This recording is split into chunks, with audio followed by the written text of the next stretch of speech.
Hey, this is Dr. Berry. In this short video, I want to talk to you about something very important for people just beginning the ketogenic way of eating, and that's the top 7 beginner complaints on the ketogenic diet, the top 7 side effects that you might experience temporarily when you start the ketogenic way of eating. Now, if you know someone who's just beginning to start keto or the ketogenic diet, then please share this with them on their social media. Send them an email, send them a private message with a link to this video because this will help so much. So many people are starting now. It's really starting to catch fire and it makes me very happy. But if a newcomer to this way of eating has too much trouble up front, they may give up before they are able to reap the wonderful benefits that we all know are coming if you'll just stick with the ketogenic diet. So please share this with them so that they don't give up before they also get to reap the good benefits that you and I have already maybe reaped. So let's talk about the top 7 side effects that people have with the ketogenic way of eating. Now, let me tell you right up front, the ketogenic diet is a very natural diet. It does not cause any long-term vitamin, mineral, or nutrient deficiencies. There are some gurus out there who will say that it does and that you should take their supplements, which they happen to make money off of. I don't think that any of that's necessary. I don't think you need protein supplements, collagen supplements, vitamin and mineral supplements long-term. I don't think you need any of the keto products long-term at all. None of that stuff's necessary to do a good, proper, very rewarding ketogenic way of eating. Okay, but now for the first 1 to 4 weeks, you may need some things, and I'm going to go through the list of the top 7 complaints. And I'm going to tell you what you can do to combat that so that you don't suffer very much from this way of eating.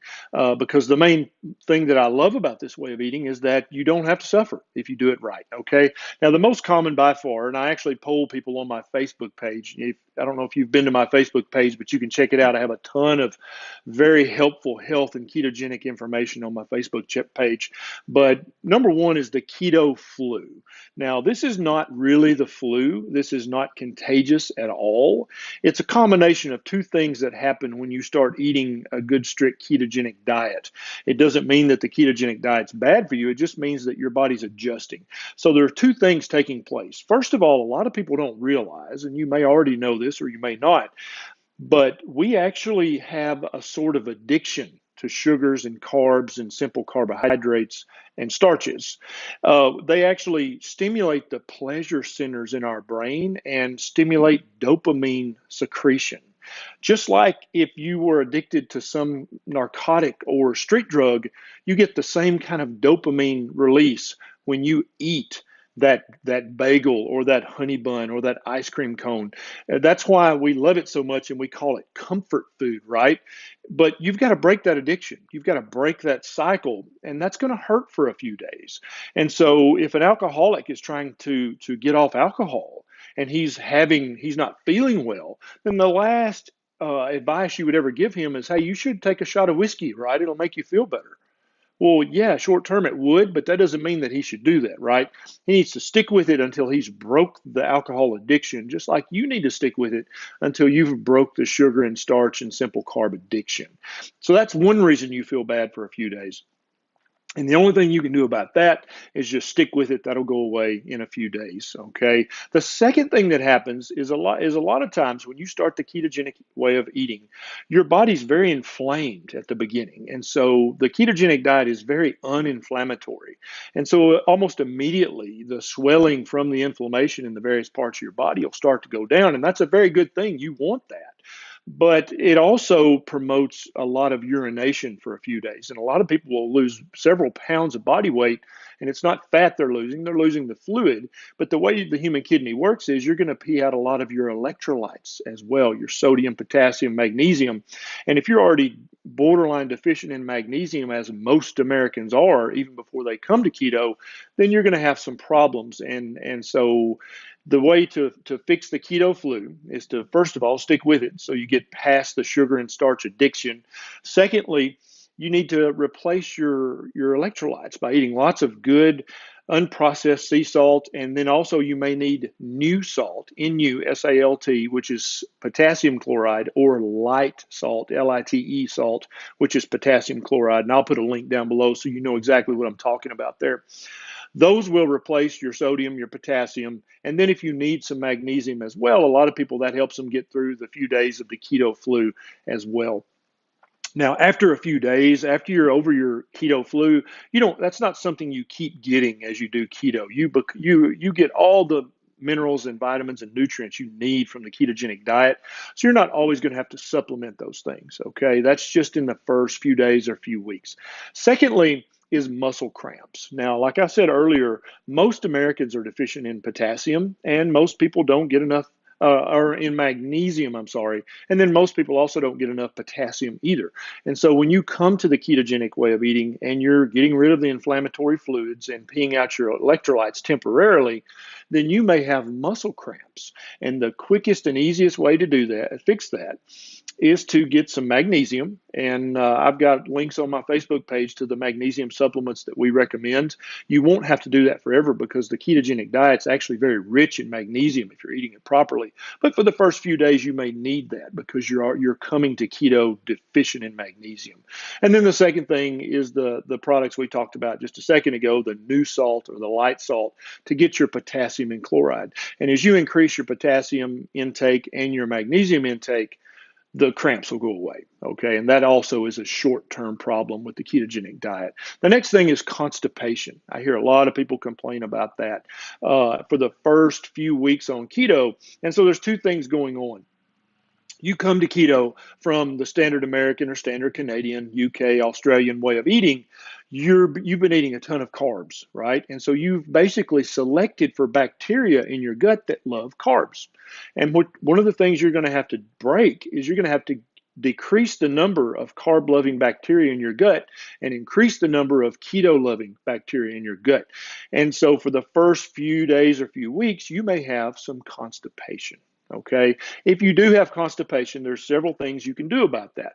One is you need to get a good quality probiotic from a health food store. Okay. You do not need to buy a probiotic from one of the big box stores like China Mart.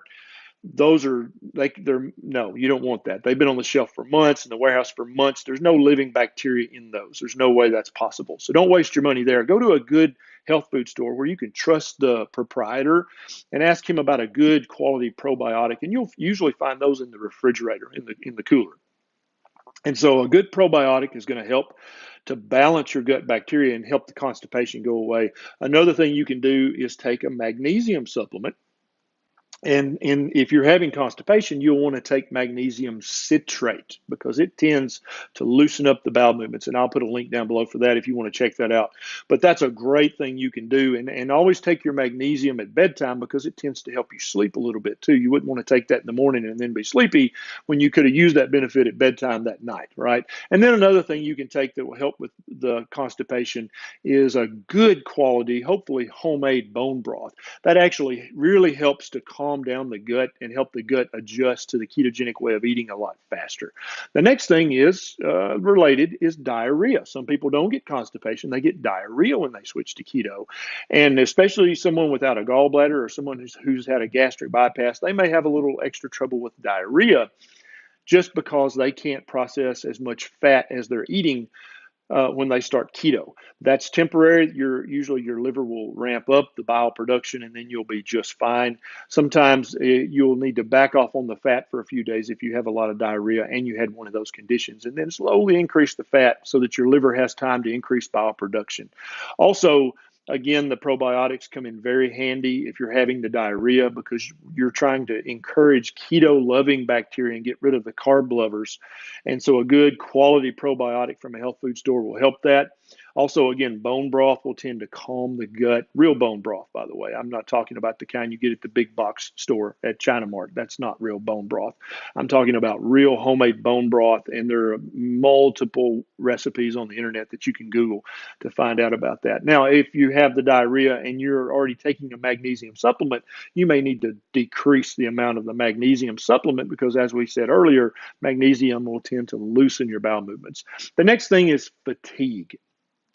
So when you start eating keto, you're going to have the diuresis from getting rid of all the inflammation. That means peeing off that extra fluid, and you'll pee off your sodium, your potassium, and magnesium. And sometimes that, in some people, makes them very fatigued and droopy and tired. And again, the way you're going to fix that is by replacing your electrolytes. This is not a permanent thing with the ketogenic diet. Most people who've been keto for a while will brag to you about how much energy they have. And so don't think this is permanent. Also, you won't have to take these supplements forever. But again, you'll need a good unprocessed sea salt.